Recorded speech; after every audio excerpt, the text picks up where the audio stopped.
Naalala ko pa, sa aming kusina, habang nagtitimpla ako ng kape, narinig ko ang bulong ng aking asawa at anak. Pinaplano nilang ibenta ang lumang lupa ng aming angkan, ang tanging pamana ng aking mga magulang. Ang milyon-milyong piso, pinaghihatian na nila nang walang pasabi sa akin. Kumirot ang dibdib ko, ngunit hindi ako umimik. May kakaiba akong ngiti sa labi. Hindi pa nila alam, may plano akong mas matindi. Bago tayo magpatuloy, kung maaari, mag-subscribe ka sa channel at sabihin mo sa comments kung saan ka nakikinig ngayon, ikatutuwa ko talagang malaman iyon. Ngayon, 58 taong gulang na ako. Elena Herrera. Matagumpay sa negosyo. Mapayapa ang buhay ko dito sa Cebu City na aking piniling maging kanlungan. Ang mga nagdaang taon, humubog sa akin, pinatatag ako. Maraming pagbabago ang naganap at bawat isa ay nag-iwan ng marka sa aking pagkatao.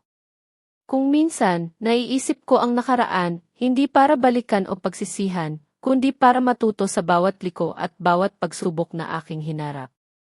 May isang umaga na hinding-hindi ko malilimutan.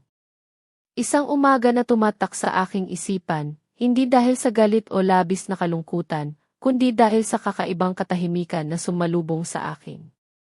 Isang kalmadong pagtanggap sa isang katotohanan na matagal nang umusbong sa ilalim ng aming bubong.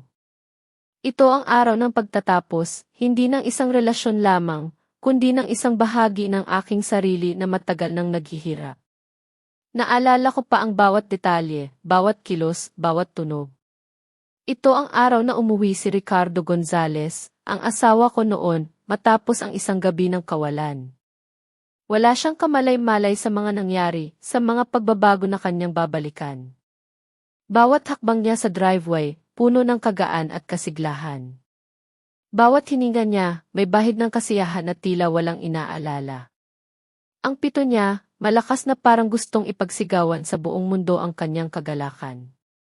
Ang ngiti niya, umabot hanggang tenga, walang bahid ng pagdududa, walang bakas ng pangamba. Parang walang problema sa mundo, kundi ang kaligayahan na kanyang nadarama. Galing daw siya sa isang kaibigan.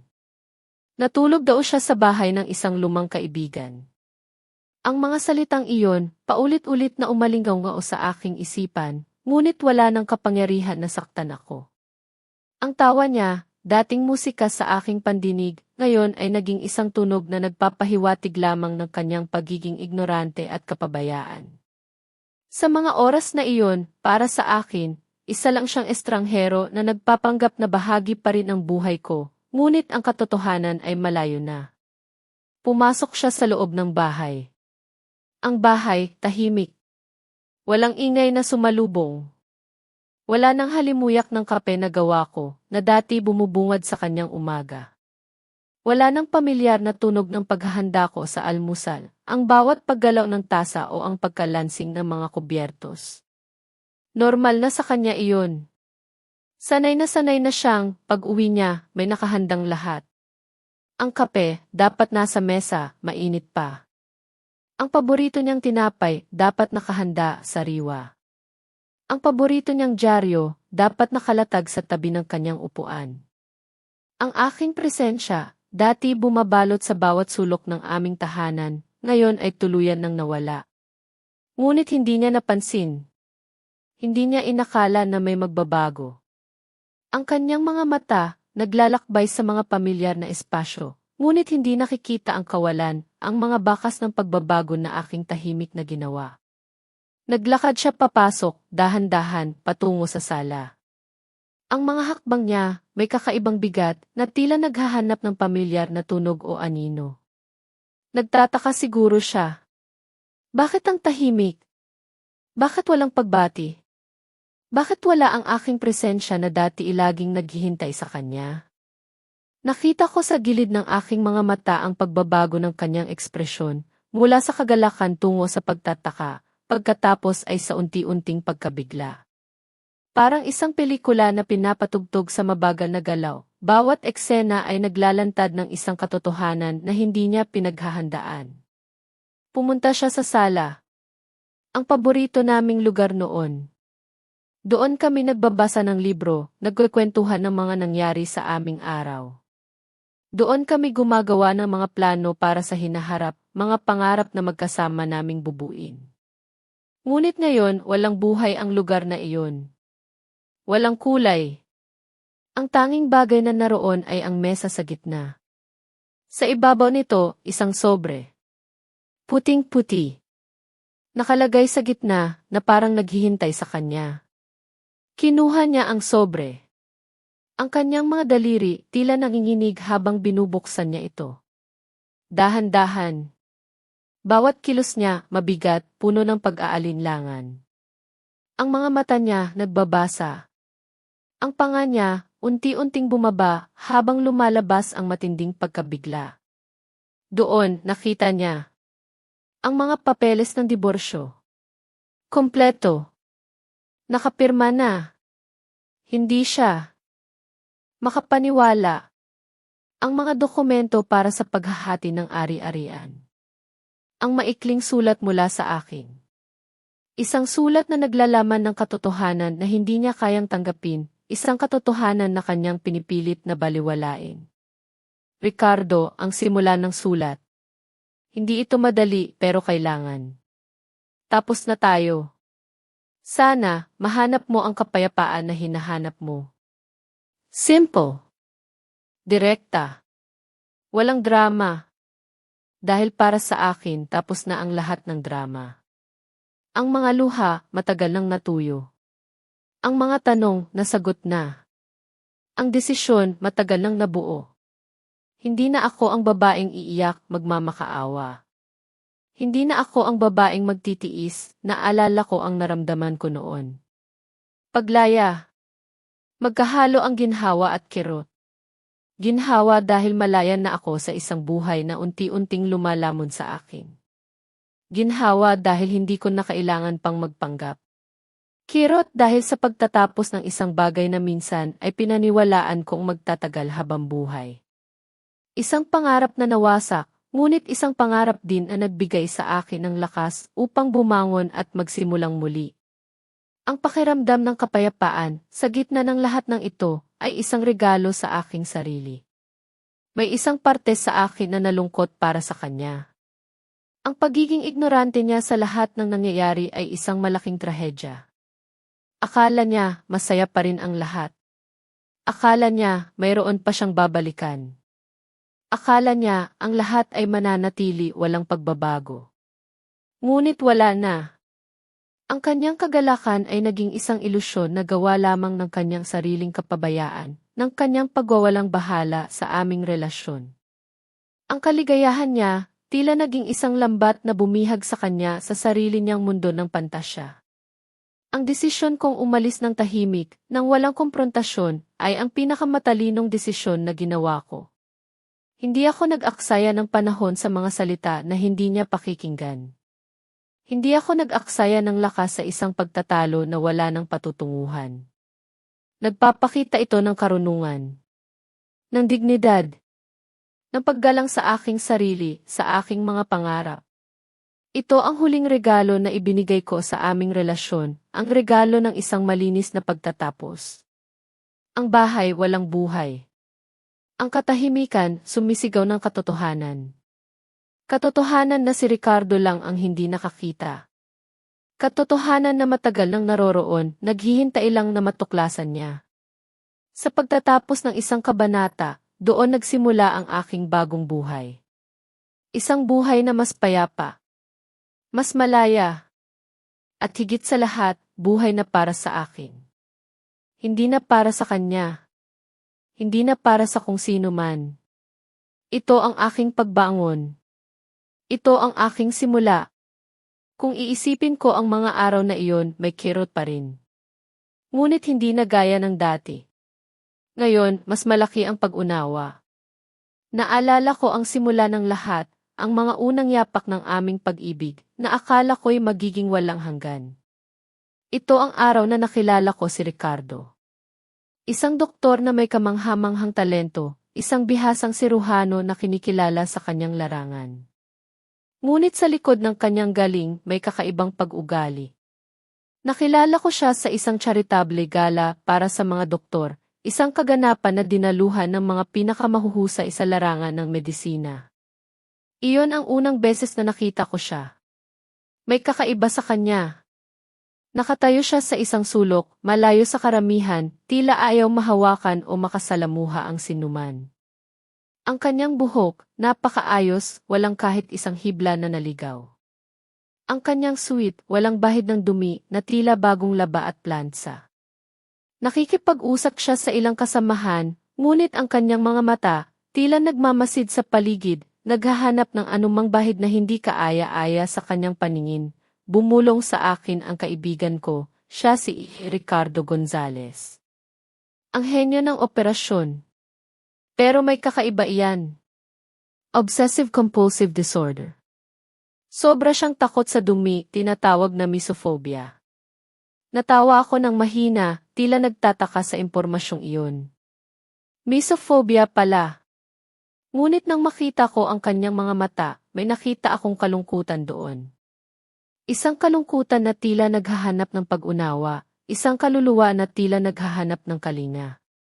Hindi ko maipaliwanag, ngunit may humila sa akin patungo sa kanya. Nagsimula ang aming kwento ng pag-ibig ng mabilis. Hindi ko inakala na mahuhulog ako sa isang taong may kakaibang pag-ugali. Pero sa likod ng kanyang mga obsession, nakita ko ang isang mapagmahal na puso. Nakita ko ang isang taong may malalim na emosyon na tila itinatago lamang sa ilalim ng kanyang matinding pag-iingat.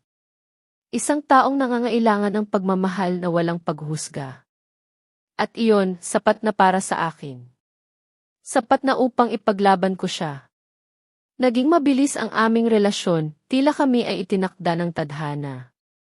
Hindi ako nagdalawang isip. Mahal ko siya. Buong-buo, walang pag-aalinlangan. Kahit alam kong mayroon siyang CE at misophobia. Sabi ng mga kaibigan ko, Elena, mag-isip ka ng mabuti. Hindi madali ang buhay na ganyan.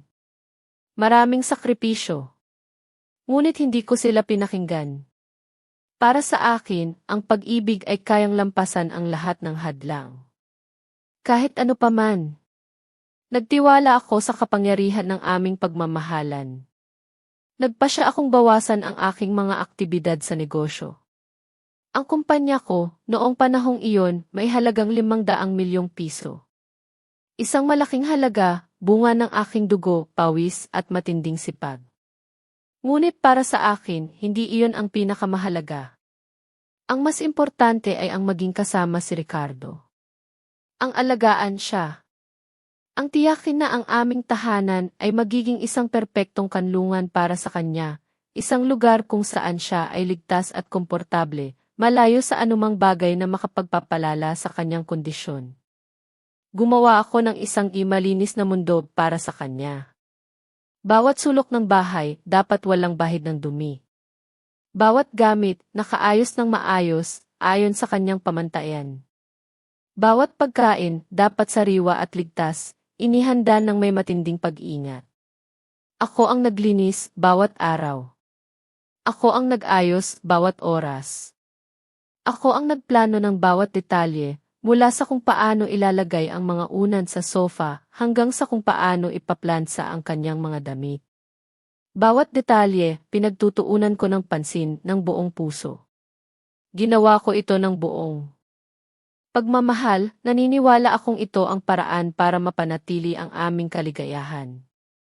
Ito ang paraan para mapanatili ang aming pamilya, para sa isang matibay na pundasyon ng aming pagmamahalan. Naalala ko ang mga pangako niya. Ang mga matatamis na salita na bumubulong sa aking tainga. Mahal na mahal kita, Elena. Ikaw ang buhay ko. Hindi ko alam kung ano ang gagawin ko kung wala ka. Ang mga ngiti niya, totoo noon, puno ng pasasalamat at paghanga. Ang mga yakap niya, punong-puno ng pagmamahal at pagprotekta. Ang mga simpleng sandali na magkasama kami na pinahalagahan ko ng higit sa lahat. Ang pagbabasa niya ng dyaryo habang ako ay naghahanda ng kape. Ang pag-uusap namin tungkol sa kanyang araw, sa kanyang mga pasyente, sa kanyang mga pangarap. Ang lahat ng iyon pinahalagahan ko. Ang bawat sandali, parang isang ginto na iningatan ko sa aking puso. Ngunit may mga bagay na unti-unting lumalabas, parang mga lumang anino na nagmumula sa nakaraan. Mga bagay na nagpapaliwanag sa kanyang pag-ugali, sa kanyang mga kapintasan. Ang kanyang mga magulang. Sila ang ugat ng lahat. Sobra siyang spoiled. Mula pagkabata, lahat ng gusto niya, nakukuha niya, walang pagtutol. Hindi siya kailanman sinaway o tinuruan ng tamang pag-ugali. Hindi siya kailanman pinahirapan. Ang lahat, inilatag sa kanya. Ang lahat, itinuring niyang karapatan, hindi isang pribilehiyo. Ang kanyang ina, sobra ang pagmamahal na naging pagpatong na.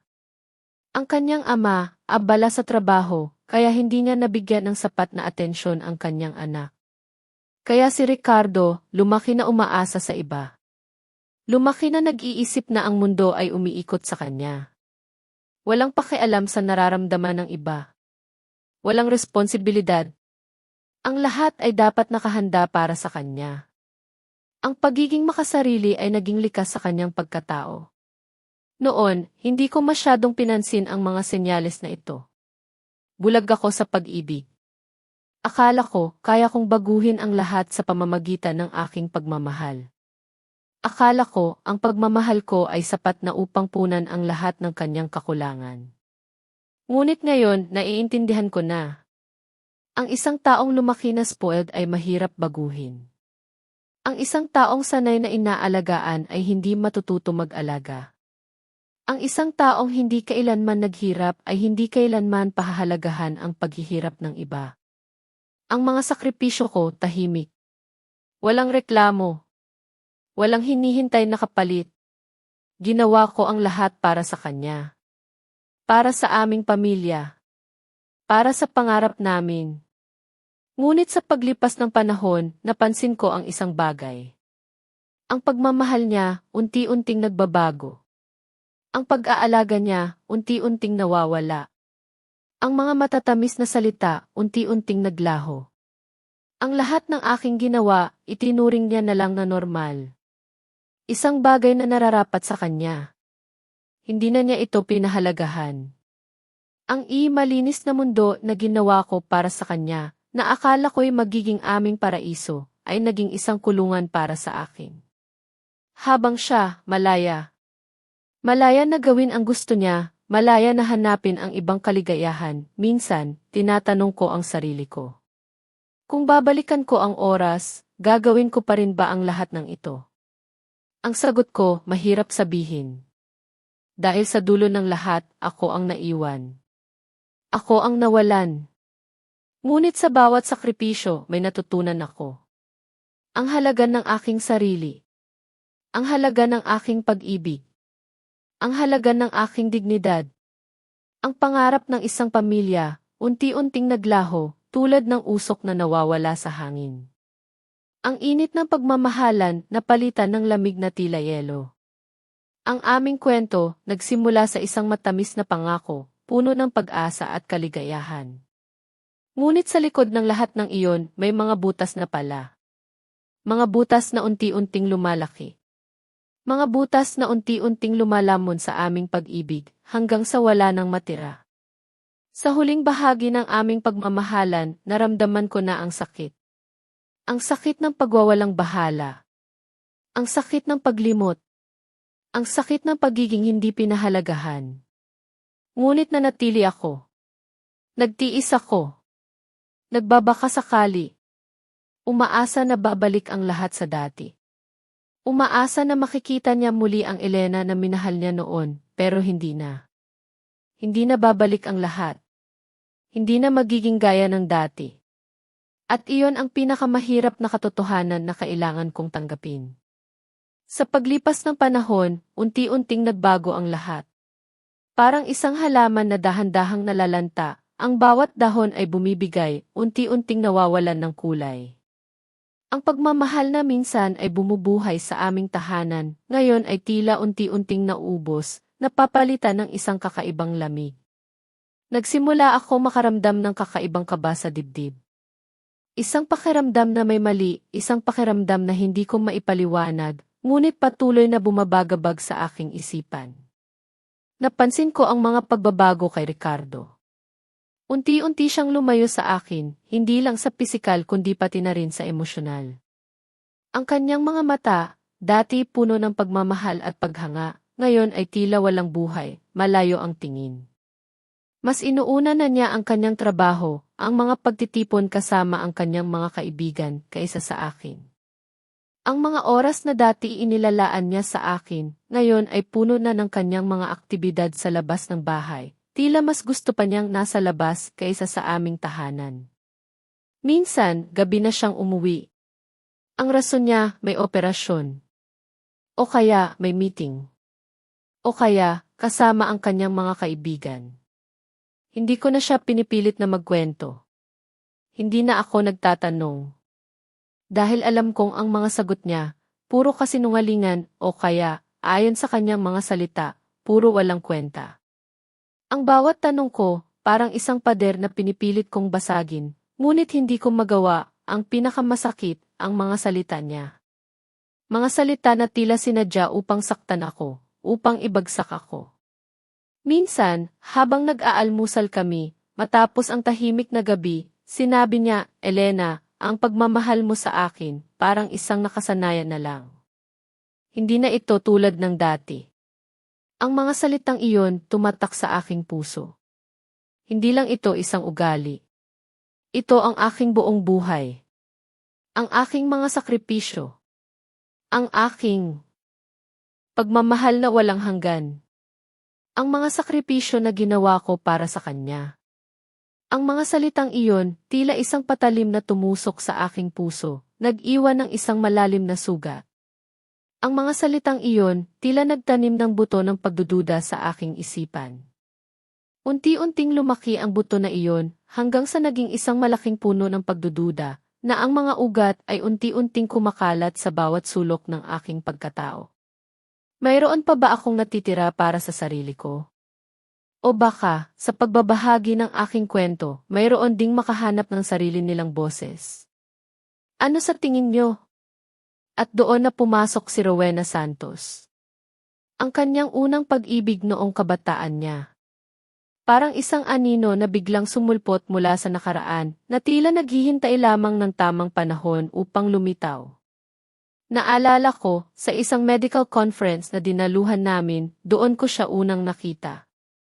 Malapit siya kay Ricardo.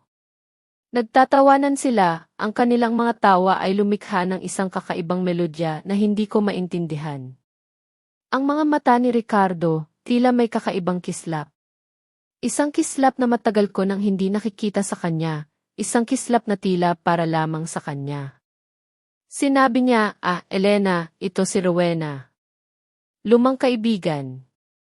Ngunit ang kilos nila hindi pang kaibigan. Ang mga tingin nila, puno ng ibig sabihin, puno ng nakatagong kwento. Ang bawat galaw nila, tila nagpapahiwatig ng isang bagay na mas malalim. Pagkatapos ng conference, mas madalas ko nang nakikita si Rowena. Minsan, sa ospital, nagpapanggap siyang may kailangan. Minsan, sa mga social events, laging nasa tabi ni Ricardo, tila isang anino na laging sumusunod. Ang pagiging present niya, hindi na iaksidente. Ito ay sadyang ginawa, isang sadyang pagtatangka upang makapasok sa aming buhay. Ang pinakamalaking senyales, ang pinakamasakit na katotohanan, ay ang pagbabago ni Ricardo. Ang kanyang misophobia. Ang kanyang matinding takot sa dumi. Ang isang bagay na naging sentro ng aming buhay, ang isang bagay na nagtakda ng mga limitasyon sa aming relasyon. Ngunit para kay Rowena, nagawa niyang gumawa ng exceptions. Isang bagay na hindi niya ginawa kailanman para sa akin. Naalala ko ang isang gabi. Sa isang party. Si Ricardo, na dati hindi kayan hawakan ang mga bagay na nahawakan na ng iba, ngayon, hawak niya ang kamay ni Rowena na tila walang inaalala. Nakaakbay pa nga siya, ang kanyang ulo ay malapit sa ulo ni Rowena. Ang mukha niya, masaya. Tila nakalimutan na niya ang kanyang mga obsession, ang kanyang mga takot, ang lahat ng kanyang mga prinsipyo. Para sa akin, dati, bawat hawak, bawat paglapit, may matinding pag-ingat. Kailangan kong linisin ang lahat. Kailangan kong tiyakin na walang bahid ng dumi. Pero para kay Rowena, wala siyang pakialam. Walang misophobia. Walang sihi. Parang bula na naglaho ang lahat ng kanyang mga takot, tila isang mirage lamang ang lahat ng aking paghihirap. Ang sakit, hindi lang dahil sa pagtataksil. Ang sakit ay dahil sa pagtataksil sa kanyang sarili. Sa kanyang mga prinsipyo. Ang mga prinsipyo na naging sentro ng aming relasyon. Ang prinsipyo na naging dahilan kung bakit ko siya pinili.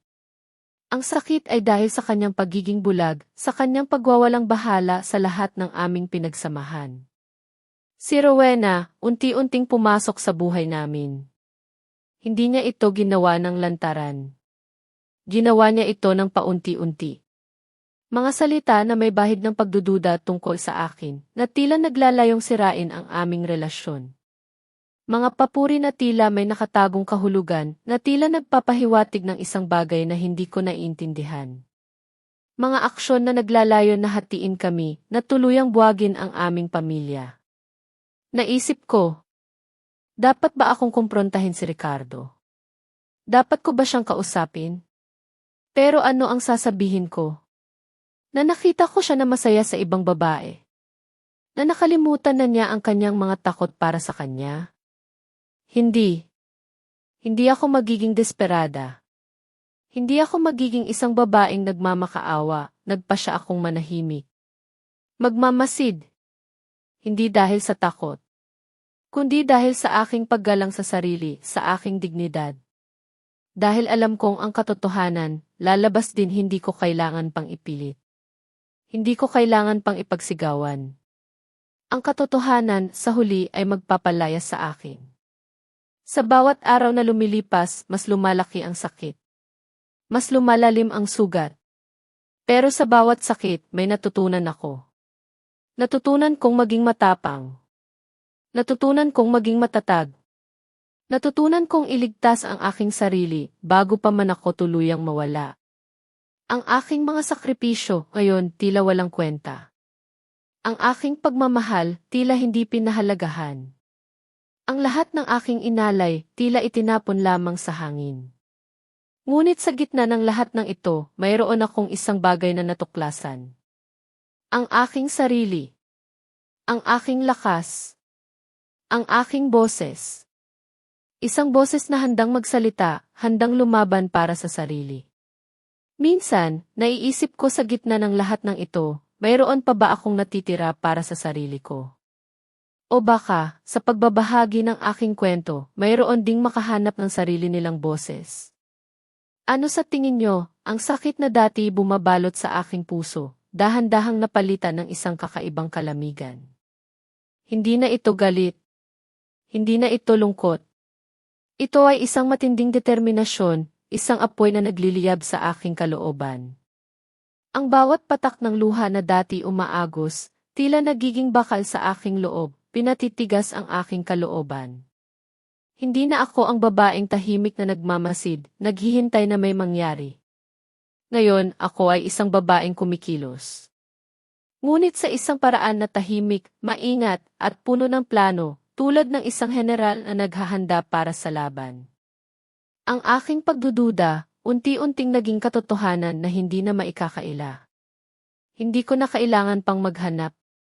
Ang mga ebidensya, sila mismo ang nagpakita, tila sila ang nagsalita.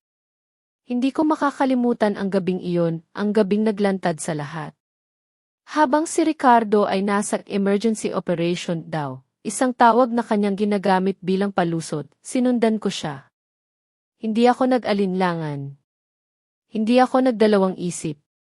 Ang aking instinto ang naging gabay ko. Nakita ko siya.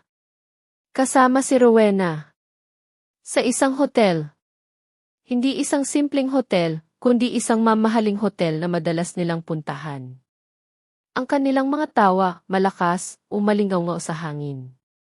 Ang kanilang mga kilos, puno ng pagmamahal at pag-iibigan, tila walang nakakakita.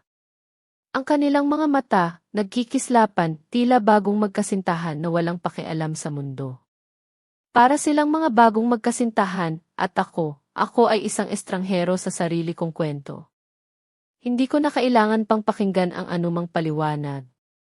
Ang lahat, malinaw na. Ang aking puso, tila dinuduro. Ngunit sa halip na bumigay, mas lalo akong tumatag. Ang sakit ay naging gasolina ng aking determinasyon, isang puwersa na nagtulak sa akin upang bumangon. Ang bawat kirot, bawat saksak sa aking puso, ay nagpatibay sa aking kalooban. Doon ko napagtanto. Hindi lang ako ang niloko ni Ricardo. Niloko rin niya ang kanyang sarili. Ang kanyang misophobia. Ang kanyang sisi. Ang lahat ng kanyang mga prinsipyo, ang lahat ng kanyang mga pinaniniwalaan. Ibinasura niya ang lahat ng iyon para kay Rowena, para sa isang babae na hindi naman karapat-dapat. Ang babaeng, sa kanyang paningin ay perpekto. Isang perpektong ilusyon. Hindi ko na kailangan pang manghula. Kailangan kong malaman ang katotohanan tungkol kay Rowena. Ginamit ko ang aking network. Ang aking mga koneksyon sa negosyo na aking pinagsikapan na buuin sa loob ng maraming taon. Ang mga taong pinagkakatiwalaan ko. Ang mga taong dati kasama ko sa aking pagbangon sa mundo ng negosyo. Ang mga impormasyon na nakuha ko, nagulat ako. Si Rowena Santos, hindi lang isang unang pag-ibig na muling nagbalik. Siya ay isang manloloko. May mahabang kasaysayan ng panloloko sa mga mayayamang lalaki. Ang kanyang buhay, puno ng mga utang. Ang kanyang mga desisyon, puro pera. Ang kanyang pagmamahal, isang laro lamang, isang pantasya na kanyang ginagamit upang makamit ang kanyang mga hangarin. Siya ay isang key gold digger, isang babaeng naghahanap ng kayamanan, walang pakialam sa pagmamahal o damdamin ng iba. Ang sakit, lalo pang lumalim. Hindi lang dahil sa pagtataksil ni Ricardo, kundi dahil sa kanyang pagiging bulag. Sa kanyang pagiging walang alam. Sa kanyang pagiging tanga. Ang isang taong may matinding obsesyon sa kalinisan, ngayon ay nahulog sa isang babaeng puno ng dumi ng nakaraan, puno ng kasinungalingan at puno ng pagkukunwari. Isang babaeng hindi kailanman kayang linisin ang kanyang kaluluwa. Sa sandaling iyon, nagdesisyon ako. Hindi na ako mananatili. Hindi na ako magpapagamit. Ang diborsyo. Iyon ang aking desisyon. Hindi ito isang desisyon na gawa ng galit, hindi ito isang paghihiganti. Ito ay isang desisyon na gawa ng pagmamahal sa sarili. Isang desisyon na gawa ng karunungan. Isang desisyon upang makalaya sa isang relasyon na puno ng lason, isang relasyon na unti-unting lumalamon sa aking pagkatao. Agad kong inihanda ang aking plano. Tahimik. Walang ingay.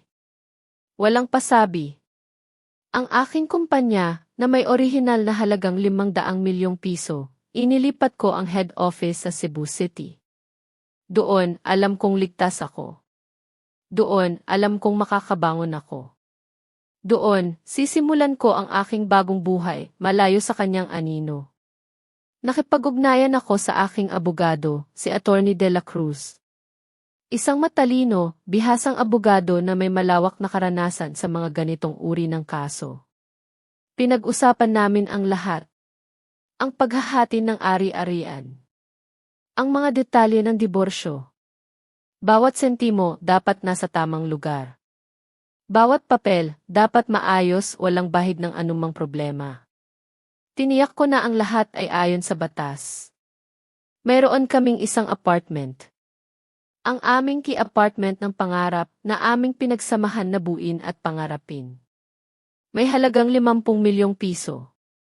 Nagdesisyon akong iwanan ito kay Ricardo. Hindi ito isang kilos ng pagiging bukas palad. Ito ay isang kilos ng pagpapalaya sa sarili.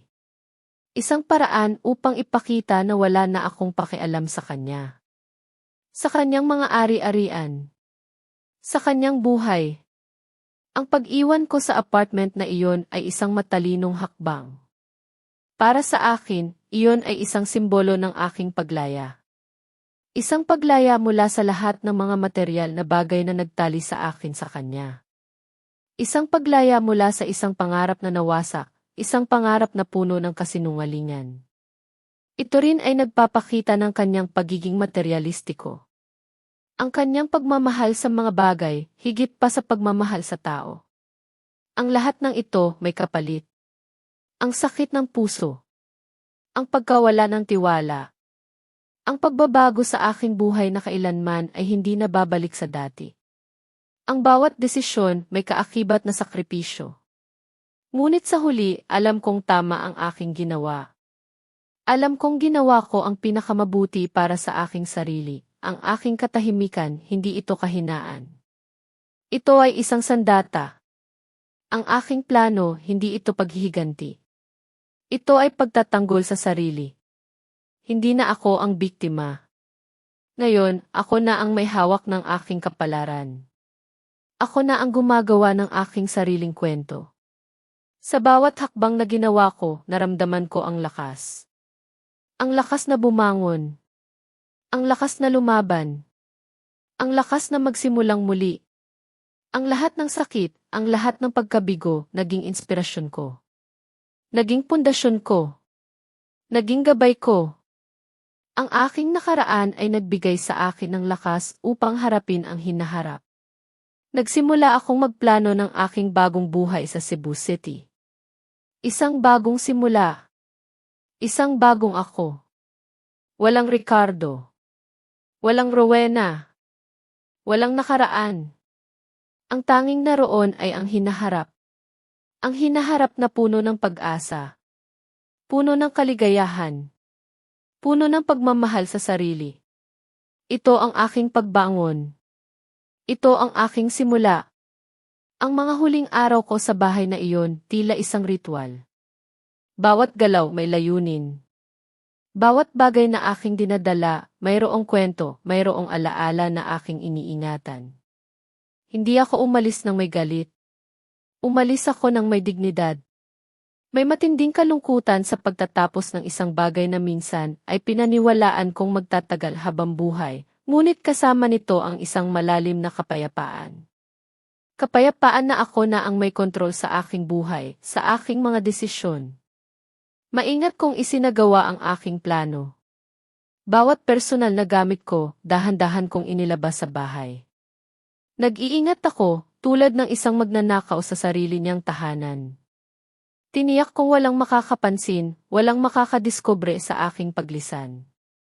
Karamihan sa mga gamit ko, inilabas ko habang si Ricardo ay nasa trabaho, abala sa kanyang mga operasyon. O kaya, habang kasama niya si Rowena, abala sa kanyang ibagong kaligayahan na tila isang pelikula na kanyang pinapanood. Kinuha ko lang ang mga bagay na tunay na sa akin. Mga larawan ng aking pamilya, mga libro ko na puno ng mga kwento, ang aking mga personal na alahas na may sentimental value. Ang mga bagay na nagpapaalala sa akin ng aking pagkatao, bago pa man ako naging asawa ni Ricardo, bago pa man ako nalimutan. Hindi ako kumuha ng anumang bagay na magiging sanhi ng pagtatalo, walang bakas ng galit o pag-aaway na maiiwan. Ang lahat, malinis, tulad ng isang bagong pahina na walang anumang marka. Tiniyak ko na ang key apartment ng pangarap ay mayroon pa ring sapat na mga kagamitan para kay Ricardo. Ang mga kailangan niya para sa kanyang pang-araw-araw na pamumuhay. Ang sofa, ang mesa, ang kama. Ngunit wala na ang aking personal na marka. Wala na ang mga palamuti na aking pinili, ang mga kortina na aking pinagsikapan, ang mga bulaklak na aking inaalagaan. Ang bahay, ngayon, ay magiging isang blankong canvas para sa kanya, upang punan niya ito ng kanyang sariling kwento, ng kanyang sariling pangarap. At doon, sa mesa sa sala, sa isang lugar na dati puno ng aming mga tawanan at kwentuhan, inilagay ko ang mga papeles ng diborsyo. Nakapirma na. Kompleto. Kasama ang isang maikling sulat. Hindi ito upang siya ay saktan. Hindi ito upang siya ay akusahan. Ito ay upang ipahayag ang katotohanan. Ang katotohanan na matagal na niyang binaliwala. Ang katotohanan ng aking desisyon. Ang katotohanan ng aking kinabukasan, malayo sa kanya. Ang sulat, simple lang. Ricardo, tapos na tayo. Sana ay matagpuan mo ang tunay na kaligayahan. Elena, walang paliwanag. Walang paghingi ng tawad. Walang pag-aalinlangan. Ang bawat salita, puno ng kahulugan, puno ng aking paglaya, habang ginagawa ko ang lahat ng ito, si Ricardo, patuloy sa kanyang mga araw na puno ng saya kasama si Rowena. Marahil, tumatawag pa nga siya sa akin, walang kaalam-alam sa aking mga ginagawa. Elena, alam mo, ang relasyon natin parang nakasanayan na lang. Walang spark. Walang excitement. Ang mga salitang iyon, mas lalong nagpatibay sa aking desisyon. Nagpakita ito ng kanyang pagiging bulag. Ng kanyang kawalan ng pag-unawa. Ng kanyang kawalan ng pagpapahalaga sa lahat ng aming pinagsamahan. Naalala ko ang huling sandali. Palabas na ako ng bahay. Huminto ako sa may pintuan. Lumingon ako. Hindi ako nakaramdam ng pagsisisi sa pag-alis. Ngunit nakaramdam ako ng matinding kalungkutan. Kalungkutan para sa isang pagmamahal na minsan ay napakaganda, napakatingkad. Kalungkutan para sa isang pangarap na nawasak, na naging abo. Kalungkutan para sa isang tao na, sa huli, ay hindi ko kayang iligtas sa kanyang sarili, sa kanyang sariling kapabayaan. Ang bahay, tahimik. Wala nang buhay. Ang mga alaala, tila sumasayaw sa hangin, nagpapaalala sa akin ng mga panahong lumipas. Ngunit ang mga alaalang iyon, ngayon ay bahagi na ng nakaraan, at handa akong iwanan ang lahat ng ito. Sumakay ako sa kotse. Papunta sa Cebu City. Isang mahabang biyahe. Isang biyahe na hindi lang pisikal, kundi isang simbolikong biyahe, patungo sa isang bagong simula, isang bagong buhay. Isang bagong kabanata. Isang kabanata na para sa akin at para lamang sa akin.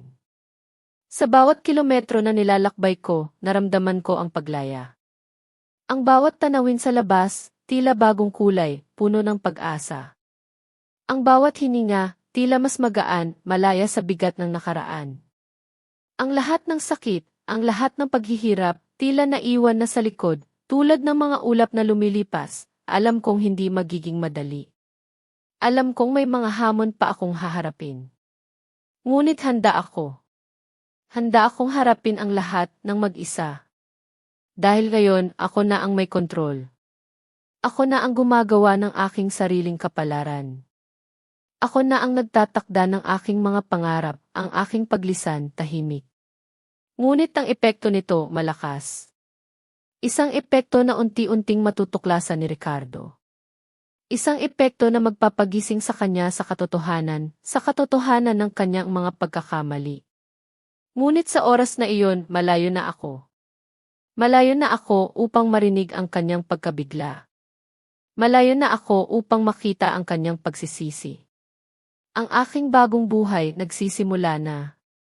Sa Cebu City. Isang buhay na puno ng kapayapaan. Puno ng kaligayahan. Puno ng pagmamahal sa sarili. Ito ang aking pagbangon. Ito ang aking simula. Kung minsan, naiisip ko ang mga sandaling iyon, ang sandaling natuklasan ni Ricardo ang lahat. Hindi ko man direkta itong nasaksihan, ngunit sa bawat detalye na aking naisip, nabuo sa aking isipan ang isang malinaw na larawan ng kanyang pagkabigla at unti-unting paggising.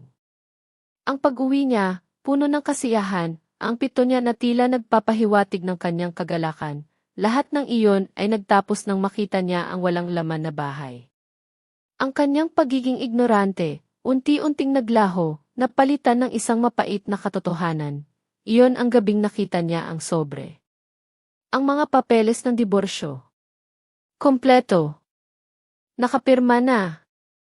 Ang maikling sulat ko na tila naglalayong tapusin ang lahat. Alam kong sa simula hindi niya ito pinaniwalaan.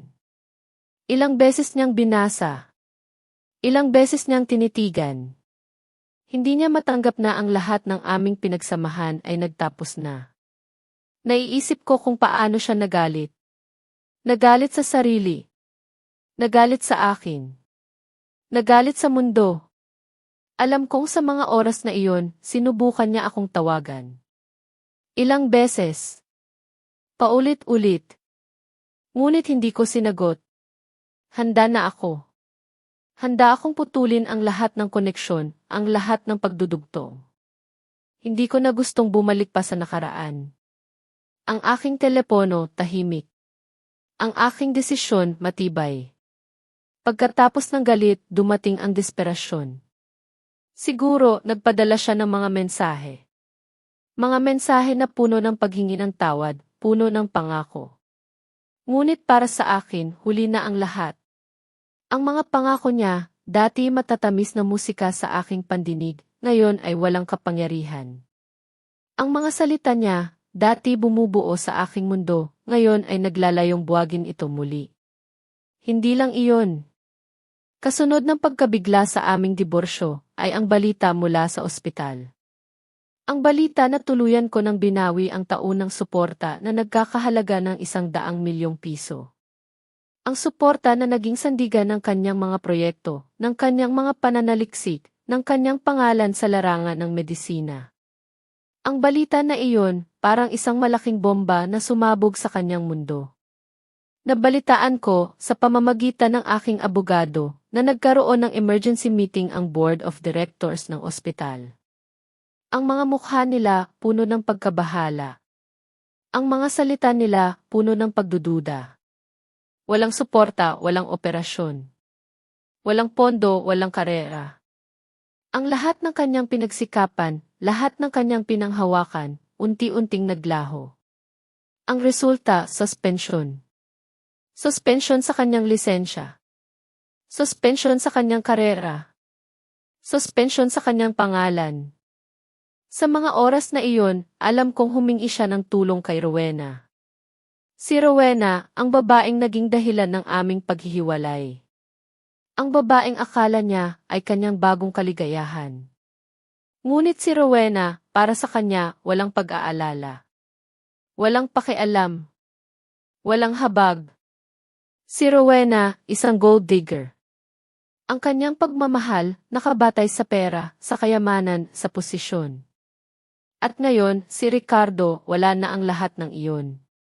Naiisip ko ang kanyang pagkabigla ng talikuran siya ni Rowena. Ang mga salita ni Rowena, malamig.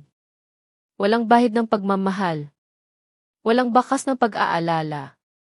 Marahil, sinumbatan pa nga siya. Bakit mo sinira ang lahat?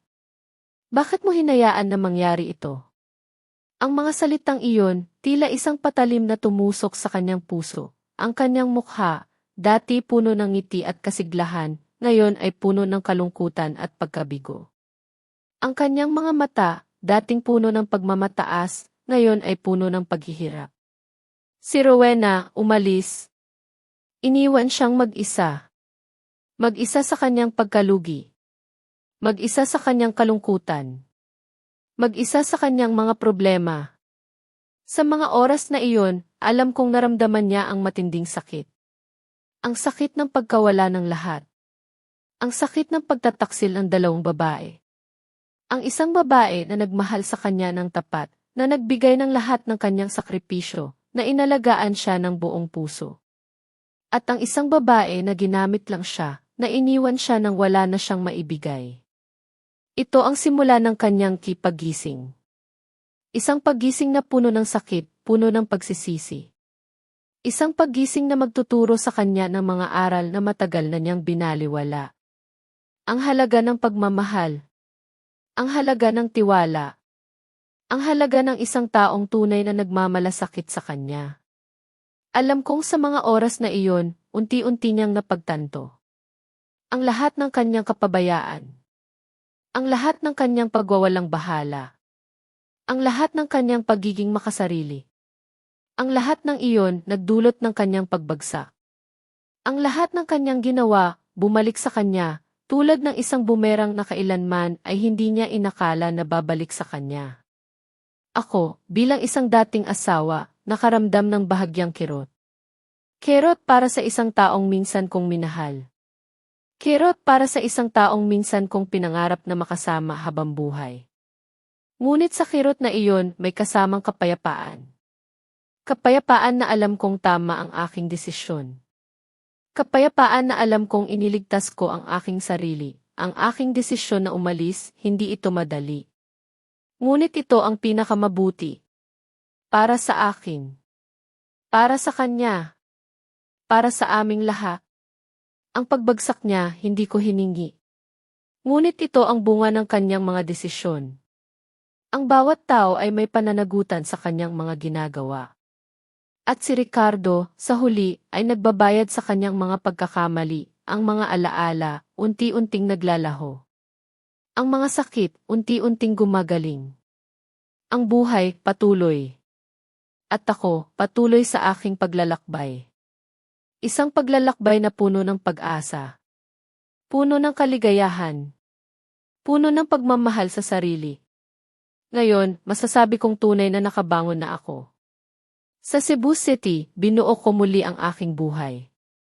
Hindi lang sa negosyo, kundi pati na rin sa personal kong kaligayahan. Ang kumpanya ko, mas lumaki, mas matatag. Ang halaga nito, mas malaki pa kaysa dati. Ang mga bagong produkto, mas marami pang nakikilala. Ang bawat hamon, isang pagkakataon upang mas mapagbuti ang aking kakayahan. Dito sa Cebu, natagpuan ko ang kapayapaan na matagal ko nang hinahanap. Ang mga kaibigan ko, tunay at tapat. Ang mga kasama ko sa negosyo, puno ng respeto at pagtitiwala. Ang bawat araw, puno ng bagong pagtuklas, bagong pagsubok, bagong pagtatagumpay. Nag-aalaga ako ngayon ng 3 aso, ang mga kasama ko sa bawat umaga, sa bawat paglalakad sa dalampasigan. Ang kanilang walang kondisyong pagmamahal, isang malaking kagalakan sa aking buhay. Ang paglalakbay naging bahagi na ng aking bagong buhay. Naglibot ako sa iba't ibang lugar, hindi lang sa Pilipinas, kundi pati na rin sa ibang bansa. Bawat lugar, isang bagong karanasan. Bawat tao, isang bagong kwento. Bawat tanawin, isang bagong inspirasyon. Ang kalayaan na maramdaman ko sa bawat paglalakbay, hindi matutumbasan ng anumang halaga. Ang kalayaan na gawin ang gusto ko, ang pumunta sa gusto kong puntahan, ang magdesisyon para sa sarili ko, iyon ang tunay na kayamanan. Kasama rin ako ngayon sa iba't ibang proyekto sa komunidad. Mga proyekto na tumutulong sa mga kababaihan na tulad ko, na nawalan ng direksyon, na nawalan ng pag-asa. Mga proyekto na nagtuturo sa kanila kung paano bumangon, kung paano maging matatag, kung paano muling magmahal sa sarili. Ang pagbibigay, mas nagbibigay sa akin ng kaligayahan kaysa sa pagtanggap. Ang pagtulong sa iba, mas nagbibigay sa akin ng layunin sa buhay. Ang lahat ng ito ang kalayaan na aking hinahanap. Ang kalayaan na maging ako, nang walang pagtatago, nang walang pagpapanggap. Ang kalayaan na magdesisyon para sa aking sarili, nang walang takot, nang walang pagdududa. Ito ang buhay na aking pinili at ito ang buhay na nagbigay sa akin ng tunay na kaligayahan. Sa mga nakaraang taon, nabalitaan ko rin ang tungkol kay Ricardo. Hindi direkta, kundi sa pamamagitan ng aking abogado o kaya sa mga kaibigan na hindi naman namin masyadong malapit. Nabalitaan ko na dumaan daw siya sa matinding pagsubok. Pagkalugi, depression. Isang panahong tila nawala siya sa kanyang sarili. Ngunit sa kabila ng lahat, nagsimula siyang magpagamot. Nagpa-therapy. Unti-unting tinanggap ang katotohanan. Ang kanyang sisi. Ang kanyang misophobia. Ang lahat ng kanyang mga kapintasan, unti-unti niyang tinanggap. Nalaman ko rin na unti-unti niyang napagtanto ang lahat ng kanyang pagkakamali. Ang kanyang pagiging makasarili. Ang kanyang pagiging walang pakialam. Ang kanyang kawalan ng pagpapahalaga sa akin, sa aming pagmamahalan. Ang lahat ng kanyang pagkakamali, unti-unti niyang naiintindihan. Ang kanyang paggising, isang mahabang proseso, puno ng sakit, puno ng pagsisisi. Ngunit sa huli, iyon ang nagpatatag sa kanya. Ang nagpatao sa kanya. 3 taon na ang nakalipas mula nang kami ay maghiwalay. 3 taon na ang nakalipas mula nang ako ay umalis. Ngayon, bumalik ako sa Metro Manila. Para sa isang malaking business conference, isang kaganapan na dinaluhan ng mga pinakamahuhusay sa larangan ng negosyo. Ako, bilang isang matagumpay na negosyante, isang icon sa aking larangan, ay isa sa mga guest speaker. Isang araw bago ang event, abala ako sa paghahanda sa hotel. Habang nagpapa-makeup ako at inaayusan ang aking buhok, bigla kong nakita siya. Si Rowena Santos. Hindi ko inaasahan. Hindi ko inakala na magkikita kami muli. Ngunit doon siya. Nagtatrabaho bilang isang makeup artist. Naka-uniforme. Ang kanyang mukha malayo sa dating kagandahan. May mga bakas ng pagod. May mga bakas ng pagtanda. Wala na ang kanyang dating kislap. Wala na ang kanyang dating kayabangan. Tinitigan ko siya mula sa malayo. Walang galit. Walang paghihiganti. Wala nang anumang pakiramdam ng puot o hinanakit. Ang tanging naramdaman ko ay isang malalim na pag-unawa. Ang pag-unawa sa ikot ng buhay. Ang pag-unawa sa mga bunga ng bawat desisyon. Ang pag-unawa na sa huli, bawat isa ay may pananagutan sa kanyang mga ginagawa. Ang Rowena na nakita ko, malayo sa dating Rowena na kilala ko. Ang Rowena na dating naghahangad ng kayamanan, na dating mapanlinlang, na dating puno ng kaplastikan. Ngayon, siya ay isang ordinaryong tao, nagtatrabaho ng marangal, sumasabay sa agos ng buhay. Ang kanyang dating kagandahan tila nalanta. Ang kanyang dating kasikatan tila naglaho. Ang kanyang dating kapangyarihan tila nawala. Hindi ko na kailangan pang magsalita. Hindi ko na kailangan pang magtanong. Ang kanyang presensya sapat na. Sapat na upang ipakita sa akin na ang buhay, tila isang gulong. Minsan nasa itaas ka. Minsan nasa ibaba. Ang lahat ng ating ginagawa may kaukulang balik. Ang lahat ng ating desisyon may kaakibat na bunga sa ating paglalakbay sa buhay. Minsan, may mga kwento tayong pinagdaraanan, may mga sugat na gumagaling. Sa bawat salita ko, kung nararamdaman mo ang boses ng pag-asa o kahit kaunting ginhawa, alam kong hindi ako nag-iisa. Ang presensya mo dito, kasama ko sa bawat alaala, ay isang malaking pampalakas loob. Maraming salamat sa pagsama sa akin sa munting paglalakbay na ito ng aking puso. Pagkatapos kong makita si Rowena, nagkaroon ako ng oras para mag-isip. Maraming tanong ang lumabas sa aking isipan, ngunit isa lang ang sumasagot sa lahat ng ito, ang paglaya. Ang kanyang pagbagsak hindi nagbigay sa akin ng kasiyahan. Ang kanyang pagdurusa hindi nagpaligaya sa akin. Sa halip, nagbigay ito sa akin ng isang malalim na pag-unawa sa katotohanan ng buhay. Ang bawat desisyon may kaakibat na presyo. At si Rowena, binayaran niya ang kanyang mga pinili. Hindi lang sa pera, kundi pati na rin sa kanyang dangal at posisyon sa lipunan. Nagpasya ako. Hindi ko hahayaan na si Rowena ay manatili bilang isang anino sa aming nakaraan. Hindi ko hahayaan na siya ay maging isang bahagi pa ng kwento namin ni Ricardo. Ang pag-alis niya, ang kanyang tuluyang pagkawala sa aming buhay, iyon ang tanging paraan upang tuluyang mawala ang lahat ng sakit, ang lahat ng alaala na dulot niya. Ang bawat bakas ng kanyang presensya, dapat mawala. Ang bawat pira-pirasong alaala ng kanyang pagtataksil, dapat ay matapos sa pamamagitan ng aking malawak na network sa negosyo, at sa tulong ng aking abogado, tahimik kong isinagawa ang aking plano. Hindi ako direktang nakipag-ugnayan sa kanya. Ginamit ko ang mga koneksyon na aking pinagkakatiwalaan. Inayos ko ang lahat. Isang trabaho. Isang simpleng trabaho, ngunit may matatag na kita. Sa isang malayong probinsya. Sa Davao. O kaya sa Iloilo. Isang lugar na malayo sa Manila. Malayo sa akin. Malayo kay Ricardo. Ang alok ay ipinadala sa kanya ng discreet. Walang pangalan ko. Walang bakas ng aking pagkakakilanlan. Isang pagkakataon para sa kanya upang magsimulang muli. Isang pagkakataon upang bumuo ng isang bagong buhay na walang anumang koneksyon sa kanyang nakaraan. Ngunit may kaakibat na kondisyon. Ito ang kanyang tanging pagkakataon. Isang pagkakataon upang umalis. Upang magsimulang muli.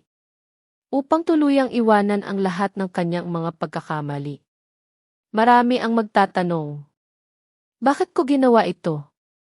Bakit ko tinulungan ang isang taong naging dahilan ng aking pagdurusa?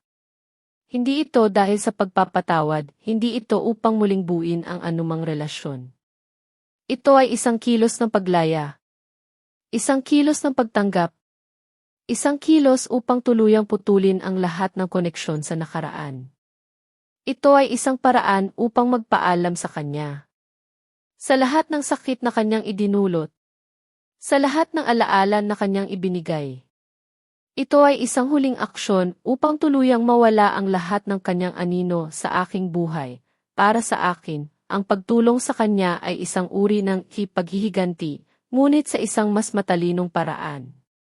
Hindi ito paghihiganti na puno ng galit o puot. Ito ay paghihiganti na puno ng kapayapaan. Pinilit ko siyang harapin ang isang buhay na malayo sa kanyang mga pinangarap. Isang buhay na malayo sa kanyang mga kasinungalingan. Isang buhay na puno ng pagod, puno ng trabaho, puno ng responsibilidad. Isang buhay na hindi niya kailanman inakala na kanyang mararanasan. Ang bawat aksyon ko may layunin. Ang bawat desisyon ko may kaakibat na pag-iisip. Hindi na ako ang babaeng umiiyak, ang babaeng nasasaktan. Ako na ang babaeng matatag, ang babaeng may kontrol sa kanyang buhay. Ang babaeng lumaya sa lahat ng kanyang mga tanikala.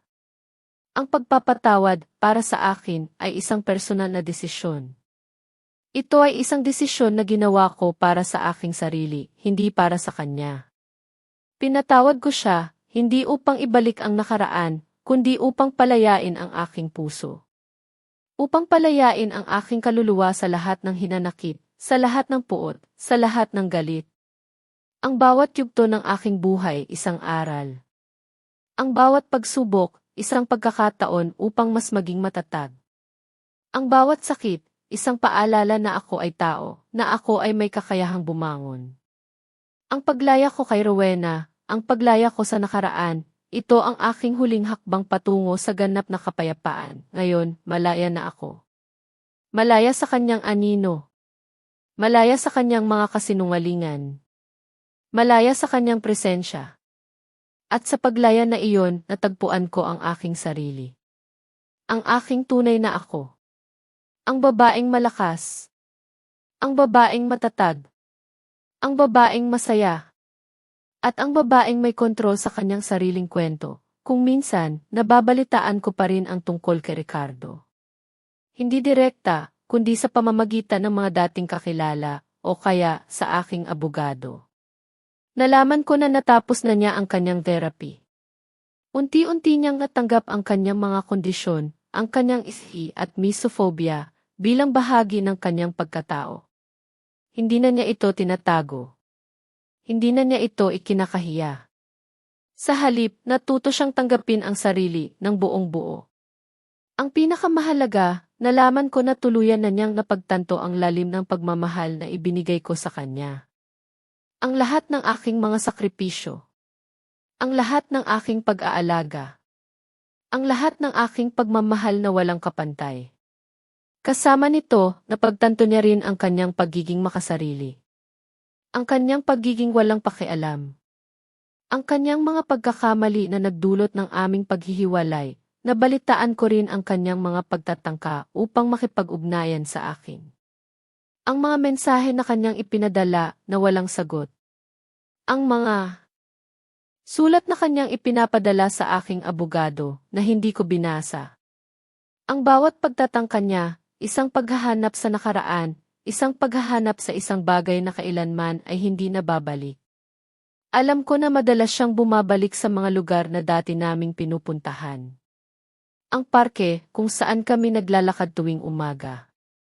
Ang paborito kong cave, kung saan kami nagbabasa ng libro, nagkwekwentuhan ng mga pangarap. Ang bawat sulok mayroong alaala. Ang bawat lugar mayroong kwento. Sa mga oras na iyon, naiisip ko ang mga alaalang iyon. Ang mga tawa namin. Ang mga kwento namin.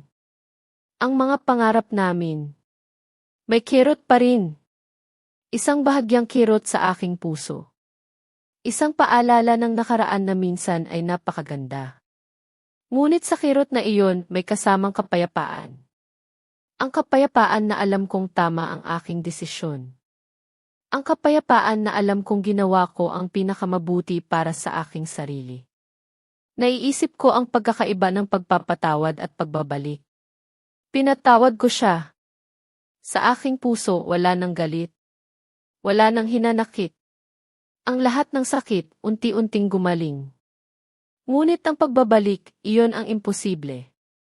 Ang tiwala nabasag na. Ang aming relasyon nabuwag na. Hindi na ito maibabalik pa sa dati.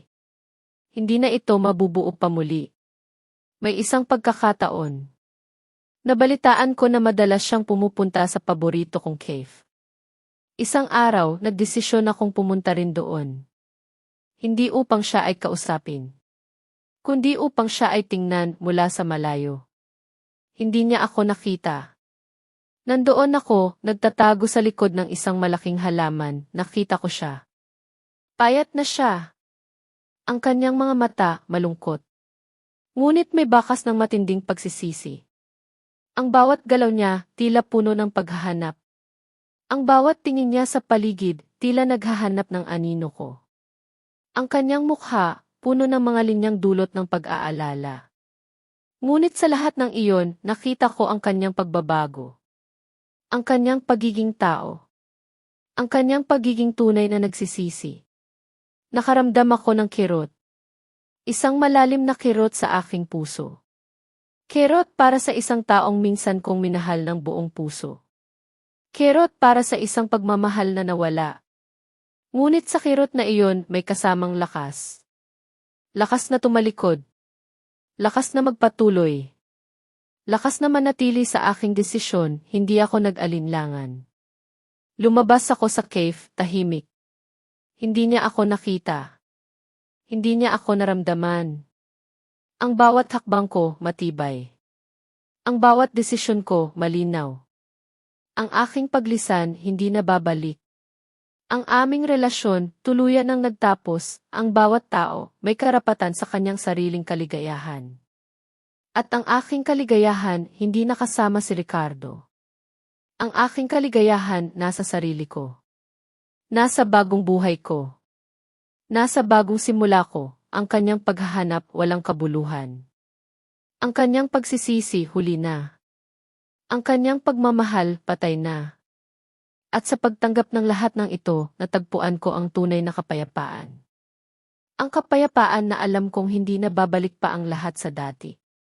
Ang kapayapaan na alam kong tama ang aking pinili, ang bawat kwento may katapusan. At ang aming kwento ni Ricardo, narating na namin ang huling kabanata.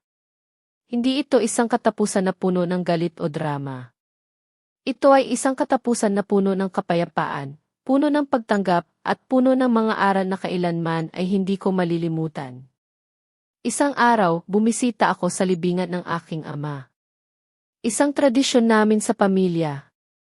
Tuwing may espesyal na araw, doon ako pumupunta. Doon ako nakakahanap ng kapayapaan. Doon ko nararamdaman ang kanyang presensya. Doon ako nakakahanap ng lakas at inspirasyon.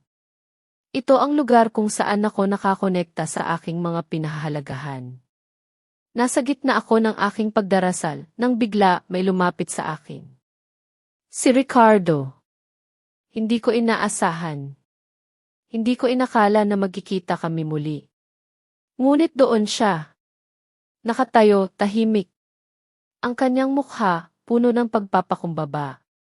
Ang kanyang mga mata, puno ng matinding pagsisisi. Ito ang una at huling direktang pagkikita namin mula nang kami ay maghiwalay.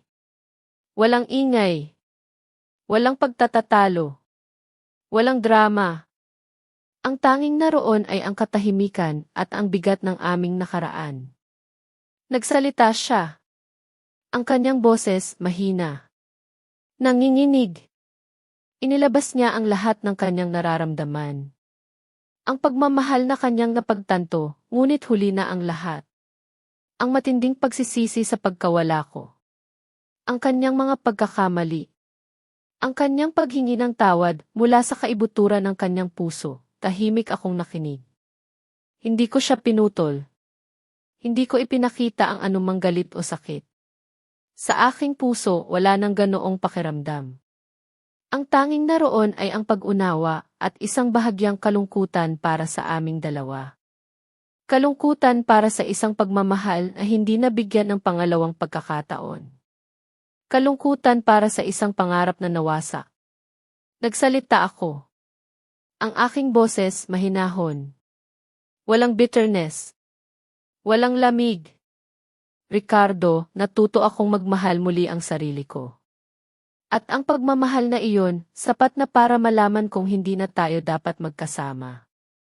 Ang mga salitang iyon, totoo.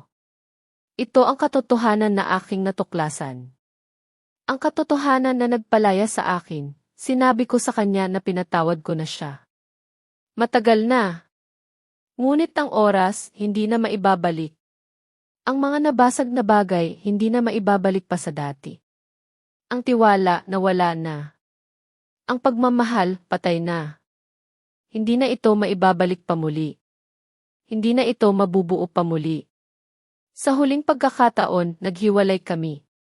Siya, bumalik sa kanyang sariling landas, puno ng pagsisisi, puno ng aral. Ako, bumalik sa aking buhay sa Cebu City, puno ng kapayapaan, puno ng kaligayahan, puno ng pag-asa. Ang mga peklat ng nakaraan, nandyan pa rin. Ngunit ang mga peklat na iyon, ngayon ay naging simbolo ng aking lakas, ng aking pagbangon, ang pagtatapos ng aming kwento. Hindi ito isang masaya o malungkot na wakas. Ito ay isang patuloy. Patuloy ang buhay. Patuloy ang paglalakbay. Patuloy ang paghahanap ng sarili. Sa bawat kabanata ng buhay, tayo ay natututo. Tayo ay lumalago. Hindi ba?